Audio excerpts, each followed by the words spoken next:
Okay, you young people, I want you to listen up right now. Here it is, Memorial Day 2020, and we are all in quarantine. That's a bad thing, for a couple of reasons. We were pretty miserable with all the stuff we have to put up with, but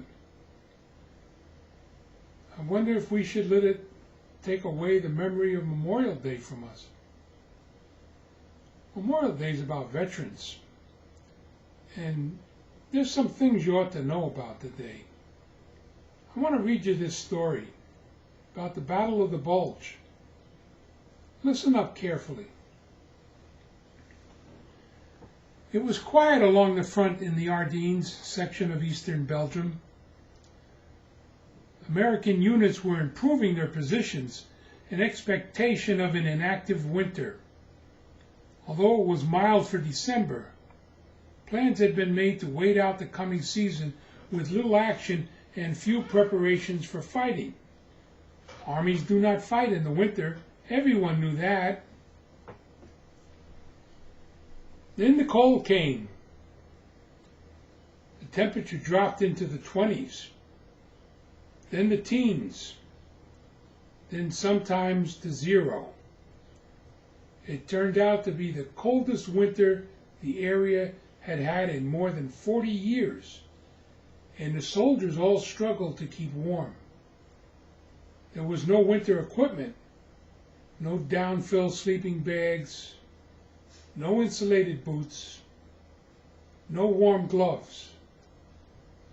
The soldiers often draped hand towels around their helmets and down around their faces as a little protection from the cold. It was quite peaceful, and it snowed, and it was cold. Then there was an end to the stillness. On December 16th, 1944, the stillness was shattered, and the peace and calm were suddenly turned into violent chaos as German artillery poured fire into American positions for an hour and a half, and armored divisions stormed across the German border into Belgium with massive force, tanks with their long guns firing, soldiers clad in white uniforms camouflaged in the snow alongside the tanks, firing at any target they could see as they moved along. Villages became smoking ruins in minutes. Soldiers broke out of their sleep and rushed to hurry outside where they confronted the German onslaught. Officers tried to rally men, but there was little they could do in the first minutes of the attack. Men rushed about trying to find out what to do and falling back from the merciless firing of the tanks and artillery and machine guns. The attack was a total surprise, and it shocked the American troops in their thinly held positions. On came the attack, with forces overpowering the Americans, and to the north the British. In 2 days the Nazis had smashed 60 miles into Belgium on the way, they thought, to Antwerp, and to split American forces from the British. Divide and conquer. And the soldiers falling back had to sleep where they could. Often slit trenches they clawed out of the frozen ground, where they lay through the night, often with no blankets, huddling together to share their body heat, facing intense machine gun fire and heavy mortar attacks when they had to leave their trenches to answer a call of nature. Many of them were hit and could not move. They lay in the snow, suffering agony from their wounds, crying out for their mothers and Jesus and for medical attention. No one came, and their cries became weaker and then ceased. And the wind blew the snow across the fields, and soon the soldiers were covered with that snow, motionless, their rifles protruding from the mounds of snow that marked them as they lay in death. The Germans surrounded Bastogne, a small city in southeast Belgium, where road junctions were vital to their advance. They sent officers under a white flag into the city and demanded that the troops surrender. General Anthony McAuliffe, commanding the 101st Division holding the city, gave his response, which has gone down in history. "Nuts," he said. And the town held, and the Germans' advance was stalled. For 3 weeks the battle raged, and the Americans held, and the Germans could not get enough fuel and other supplies up to the line for their tanks and trucks. General George Patton swung his Third Army from Metz, France, north to attack the Germans at the base of the great bulge they had punched into Allied territory. The Germans began their retreat, and the U.S. Army Air Force, grounded for days by nasty weather, rose to join the fight and strafed and bombed the retreating German columns without mercy. The roads were littered with abandoned tanks and half-tracks and trucks and bodies and parts of bodies of the German soldiers who had been hit by American air power. The retreat was marked by bitter, bloody fighting as the Germans counterattacked to protect their fatherland. By mid-January, it was over, and the suffering and terror of the men fighting it had ended, though more vicious battles lay ahead as the Allies moved through Germany to Berlin and beyond. The Germans attacked with 3 panzer armies, far superior in strength to the few divisions the Americans had deployed along that front. The battle was the biggest land battle U.S. forces fought in the Second World War. The American Army lost 19,000 men, many to the bitter cold, and had 80,000 wounded. German casualties were actually heavier. It was the last major offensive by the Germans in that war, and it was doomed to fail, as Hitler's top generals told him it would.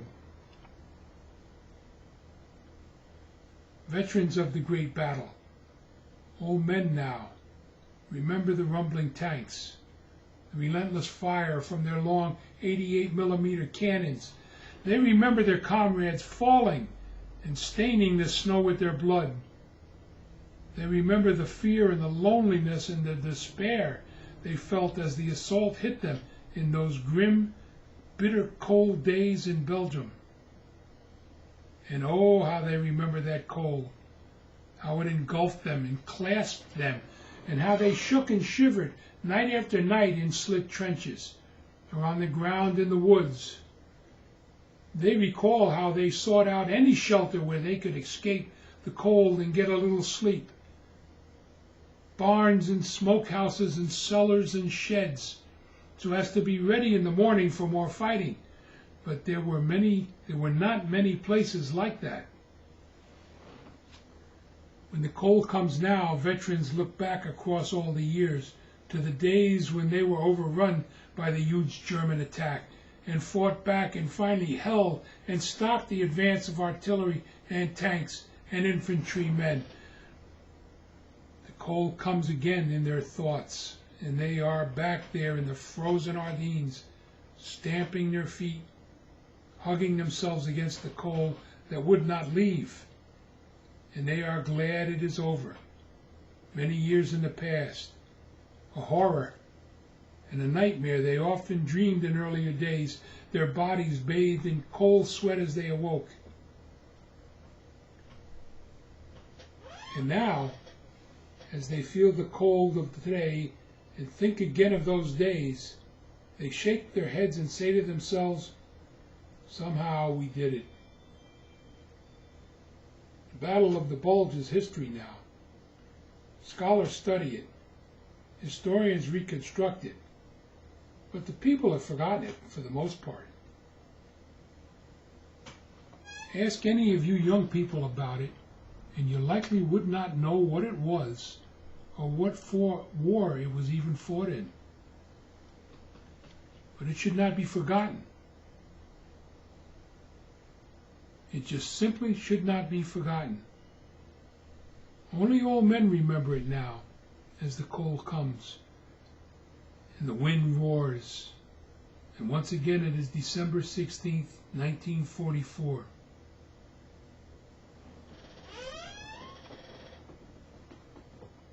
That's the story of the Battle of the Bulge, just one of many. And I heard that during the Battle of the Bulge, the cold was so bitter sometimes that some men with wounds asked their partners to just shoot them and end it. It was so bad, they simply couldn't take it. Many years ago, I was on an airplane. I was flying to Los Angeles. There was an old fella next to me, and we got talking. And I learned that he was in the Battle of the Bulge. I remember asking him, is it true that things were so bad that your partners were asking you to kill them? They were wounded and they were dying and they were just bitter cold and they wanted to die.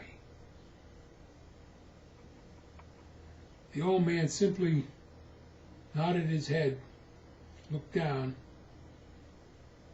and a tear came to his eye. I regret asking him that question, bringing up that memory. To this day, I regret that. But at the same time, I hope that all of you will remember, learn, study, listen to what war was like and why it is that we have a Memorial Day every year